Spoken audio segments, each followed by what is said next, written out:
We're also watching shares of Edgewell Personal Care this morning after the consumer product company saw strong growth in its sun and skincare and feminine product segments in the second quarter, both rising double digits. The owner of Banana Boat now expects its full year sales to come in on the high end of its previously issued guidance. Dan Sullivan, Edgewell Personal Care CFO, joins us now. Dan, great to have you here with us today, and thanks for taking some of the time off the back of this earnings report here. If there's anything that you would kind of point to over the course of this past quarter and even going into the guidance here as a catalyst that you expect to kind of continue to ring true for Edgewell, what would that be from what you're seeing from the consumer? Yeah, look, we're super pleased, obviously, with the quarter, Brad. We executed really well on shelf and retail. I think what you're seeing, and underpinning not just this quarter, but in fact 8 straight quarters now of growth, is stronger brands. We have a much healthier portfolio of brands based on the work we've done in re-architecting brands, digitally executing better, but also through acquisition. So that's one. I think our innovation platform is much better than it's been. It's much more based on consumer insights. And it's faster to shelf, and we're executing, much better at retail. So you put those 3 components together, it's a catalyst, obviously, to the quarter, double-digit top-line growth, but really to what we've seen now over the last 2 years, which is a much healthier top-line business.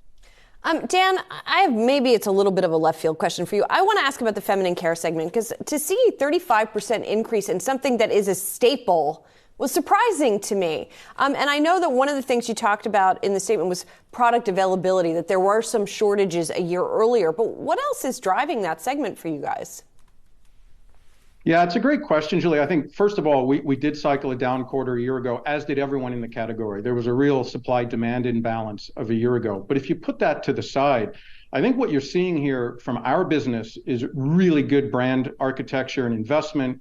You're seeing innovation across the Playtex Sport line. You're seeing really good distribution gains at retail. And what I'm most impressed by in terms of our results for the quarter is we gained unit share in the category. We held share overall, which isn't surprising given the amount of pricing that's gone in. But unit performance for us was particularly strong. And as I mentioned, we gained share. So it's a really good proxy for how we've turned around and transformed this business. Look no further than FemCare, which was losing share for years, losing shelf space for years. We've committed to the category, we've committed to our brands, we've simplified the offering, and now we're holding share and, as I mentioned, gaining in units, which is critically important. Dan, I want to talk about the beard movement for a hot second here, because, that's going to no doubt hit on some of the razor sales, perhaps, but maybe there are other grooming products that you lean into within that. It has kind of the changing consumer preferences led to a material difference in where you're investing in the company, where you're even identifying acquisitions that you'd like to make in the future? Yeah, for sure. Core to our strategy is increasing our penetration in higher growth categories, grooming being one of those, sun care being another. We spent the better part of the last 2 years essentially diversifying ourselves out of wet shave here in the U.S. Just to give an example, the branded men's shave business in the U.S. is only about 4% of our business, so quite small.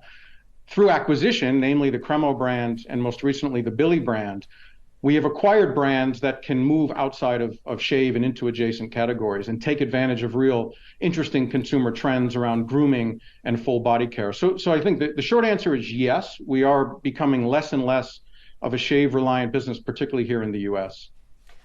Let's talk pricing for a moment, right? Because this is a hot topic of discussion among all consumer-facing companies right now. Are you seeing any pushback against higher pricing? First of all, I guess I should ask, are your pricing increases sort of across the board? And are you seeing any kind of pushback or trade down effects anywhere? Yes, our pricing has been pretty broad, both here in the U.S. and internationally. We've taken price somewhere in the neighborhood of mid to high single digits. All of that pricing is now in the market and on shelf. We haven't actually seen the consumer trading down. We haven't seen any signs of weakening there. In fact, we see so far a very resilient consumer. And so the pricing that we've put in has largely stuck, as it has across most of the categories, and we haven't seen behavioral shift. Now, we do anticipate in the back half of the year, as we enter the back half of our fiscal, likely some increased promotion. There's some of that which is seasonal in nature anyway, but so far the consumer remains quite healthy and very resilient. And sort of on a related note, to sort of pivot back to pink care, to fem care for a moment, I want to ask about something that's sometimes referred to as the pink tax, which kind of can refer to a couple of different things. It can refer to an actual tax that is on some feminine products, but it's also sort of more broadly referred to as sometimes pricing discrepancies between similar products for men and for women, razors, for example. How do you guys think about that? Is that something you think about, and do you address it in the pricing for your products? Yeah, I think certainly there are elements of it that are real, and there are elements of it that are perception, which unfortunately make it real, right? And so it's certainly something we think about. If you look at what the Billy brand has done, it has built a fantastic brand equity, true loyalty among consumer, largely by playing into not only the fact that it's a beautiful brand for women, but also that it is a brand that rebuffs the so-called pink tax. It came into the category at a lower price point, and yet at a high quality, unlike other disruptor brands in the shave space. We know that because we're its supplier before we acquired the brand. And so I think providing value and symmetry for female products, whether that be in fem care or obviously with the Billy brand and shave, is core to our strategy and does factor into how we price on shelf. Is there anything that you're seeing within the relationship between Edgewell and your wholesale partners where even in their kind of orders that are coming through right now are signaling that it's a consumer that is at least trying to shift their spend or where they are spending in advance of a recession? No, we have not seen that. Now, right now, we're in the middle of the sun care season. In fact, we've seen orders stronger than we had expected. I think retailers are thinking the other way, which is not wanting to get caught short in what looks to be a robust season. But if you look at the shave category, where we're the only major supplier who participates in the category at the branded level, at the private label level, and at the disposable level, we would have a clear line of sight if we were seeing any shift in retailer order patterns or wholesaler order patterns, and we just haven't seen that.